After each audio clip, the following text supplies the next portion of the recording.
Hello everyone, कैसे हैं आप लोग। मैं उम्मीद करता हूं कि आप सब अच्छे होंगे। तो आज के इस वीडियो में हम लोग क्या करने वाले हैं, क्लास 10th में या फिर आप किसी भी क्लास में पढ़ते हैं, क्लास 6 से लेकर 12th के बीच में, तो आप गुणनखंड विधि से तो हल करना ही आना चाहिए समीकरण को, है कि नहीं।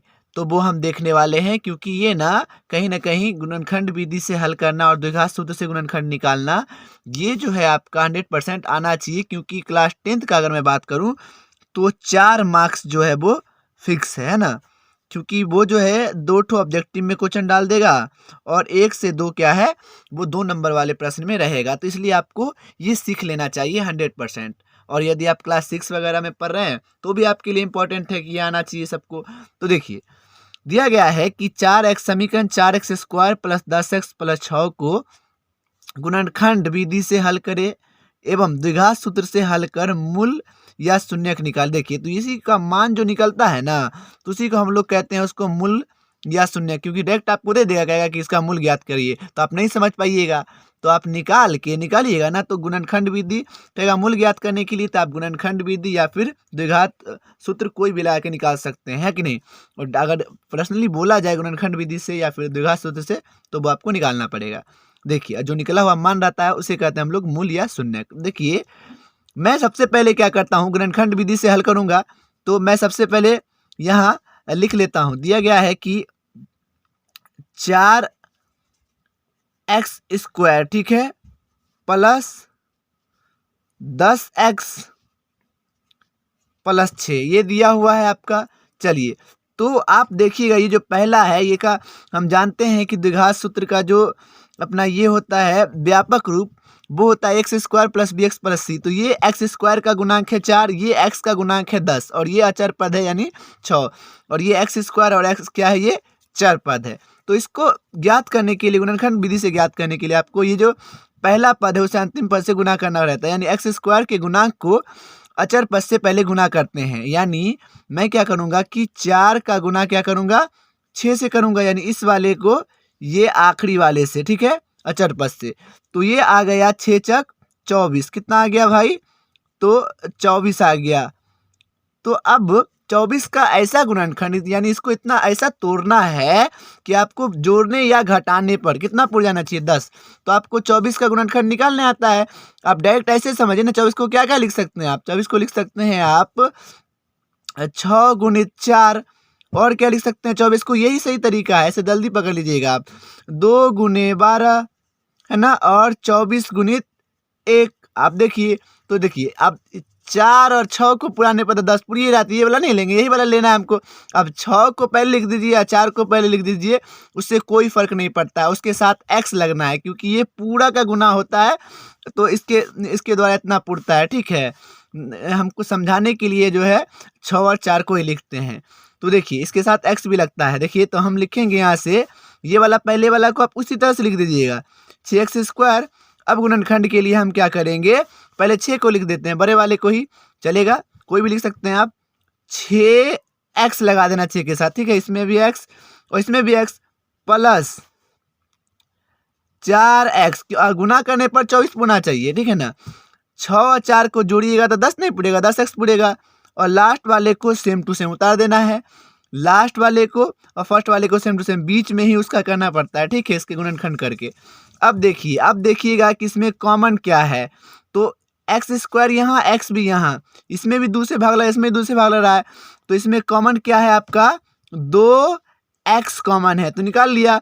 अंदर में क्या बचा, 2 दूना 4, कट गया ना, एगो x बचा तो लिख दिया, प्लस 2 तिया 6 कट जाएगा, और x भी तो यही बचा। और इसमें क्या बचा, यहाँ 2 कॉमन है दोनों में, x तो नहीं है दोनों में ना, तो 2 कॉमन ले लिया, तो यहाँ क्या बचा, 2 और ये वाला x, और 2 तिया 6, ये लिख दिया हमने। अब क्या है, ये जो है आपका ये रफ का काम है ये सब, ठीक है। तो अब देखिए, ये और ये क्या है, समान है ना, तो आप इसको एक बार लिख दीजिए, 2x प्लस 3, और इसको 0 के बराबर कर दीजिए, बराबर 0, इस तरह चेंज दीजिए। और अब जो बचा उसको लिख दीजिए, ये बचा और ये बचा, तो इसको लिख लीजिए आप 2x प्लस ये वाला देख के साइन, जो साइन रहेगा वही, 2 बराबर 0। अब क्या कीजिए, ये जो x का मान, इसको बराबर की 0 करना है, x का मान निकालना है हमको, तो लिखेंगे 2x बराबर का माइनस इधर चला जाएगा 3, यानी x बराबर क्या हो जाएगा माइनस का 3, और ये बट्टा में आ जाएगा गुना में x के साथ, तो बट्टा में आ गया 3, तो ये आगे निकल गया -3/2, एक तो वैल्यू निकल गया यानी 1 मूल। अब दूसरा मूल निकालते हैं, उसी को आगे करते हैं कंटिन्यू। तो अब क्या होगा, हमको फिर x का मान पक्षांतर करना है। 2x बराबर यहाँ माइनस का 2 उधर चला जाएगा, माइनस में चला जाएगा, यानी x बराबर क्या आ गया माइनस का 2, अब बट्टे में आ जाएगा ये वाला 2, 2 से 2 कैंसिल, यानी बच गया आपका 1। अब वो भी क्या चीज़ में माइनस में बच गया आपका 1 आ गया। तो ये आपका निकल गया 2 मूल, 1 मूल ये, 1 मूल ये। ऑब्जेक्टिव में रहेगा कि निम्नलिखित में से दोनों मूल कौन है, या फिर निम्नलिखित में कौन एक मूल है, तो इस तरह ही निकालिएगा। पहले आपको ये सीखना है गुणनखंड करके बीच वाला कैसे आता है। तो गुणनखंड विधि जो है काफ़ी आसान है। अब देखते हैं हम लोग द्विघात सूत्र से कैसे निकाला जाता है, ठीक है। तो अब हम क्या करते हैं, सेम चीज़ को जो है अब हम द्विघात सूत्र से सॉल्व करेंगे। तो द्विघात सूत्र को हम लोग x से सूचित करते हैं, तो x लिख दिया, ये x² ये होता है a, ये होता है b, होता है c, क्योंकि x² + bx + c होता है। यहाँ से a का मान जो है पहले लिख देंगे 4, और b का मान जो है वो कितना हो गया आपका, यहाँ से b जो हो गया वो हो गया आपका 10, है कि नहीं। और जो है यहाँ से c का वैल्यू कितना हो जाएगा, तो वो हो जाएगा आपका 6, ये लिख देंगे। और आपको सूत्र पता होना चाहिए, द्विघात सूत्र जो होता है आपको पता होना चाहिए कि माइनस का b, यानी इस तरह से plus minus root under b का स्क्वायर, यानी b का स्क्वायर माइनस 4ac यानी 4ac सबके बट्टे में 2a। तो ये होता है द्विघात सूत्र, इसको हम लोग ऐसे सूचित करते हैं। अब वैल्यू रख देते हैं यहाँ पे। अगर हम लोग वैल्यू पुट करेंगे तो ये क्या हो जाएगा आपका, यहाँ से जो है माइनस का, और b का वैल्यू कितना है, तो वो आपका है 10, तो माइनस था 10 तो 10 रख दिया, प्लस माइनस, यानी यहाँ से जो है यहाँ से आपका आ गया b² यानी 10 का स्क्वायर माइनस 4 गुणित a का मान कितना है 4, अगुणित c का मान कितना है तो 6, सब में रूट है। और इस तरह से बट्टे में आप सबके बट्टे में क्या लिख दीजिएगा, 2 गुणे a का मान कितना है, तो वो है 4, लिख दिया। अब आगे अगर बढ़ते हैं तो हम लोग क्या करने वाले हैं, बराबर के सामने बराबर रखिएगा, ठीक है। और माइनस का 10 हो गया, ये हुआ ना, है कि नहीं। अब प्लस माइनस लिख देंगे, प्लस माइनस लिख दिया, रूट अंडर 10 दाएं के 100, 10 का स्क्वायर 100 लिख दिया, माइनस 4 चौका 16 और 16 छके 96, बट्टे में जो है 2 चौके 8, तो लिख दिया। अब क्या आ गया, आप देख रहे हैं कि ये हो गया माइनस का 10, प्लस माइनस रख दिया, 100 में से 96 गया तो रूट अंडर में क्या बच गया 4, और बट्टे में बच गया आपका 8।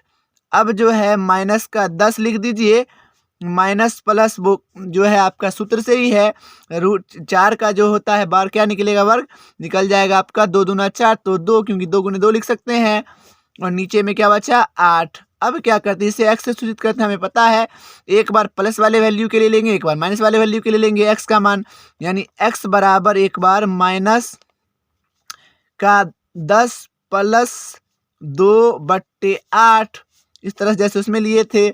और यहाँ जो है इस तरफ ले लेंगे माइनस का 10, इधर वाला साइन तो लेंगे ही ना, और बीच वाला साइन अलग अलग लेना है, माइनस का 2 और बट्टे कितना 8, अर्थात आगे कीजिएगा तो x बराबर क्या बचेगा 10 रुपया। देखिए आप माइनस में 2 रुपया प्लस में कर्जे वाला को सदा दिए, आपके पास क्या बचा माइनस का 8 रुपया, बट्टे 8, 8 से 8 कैंसिल, यानी माइनस का क्या बचा 1।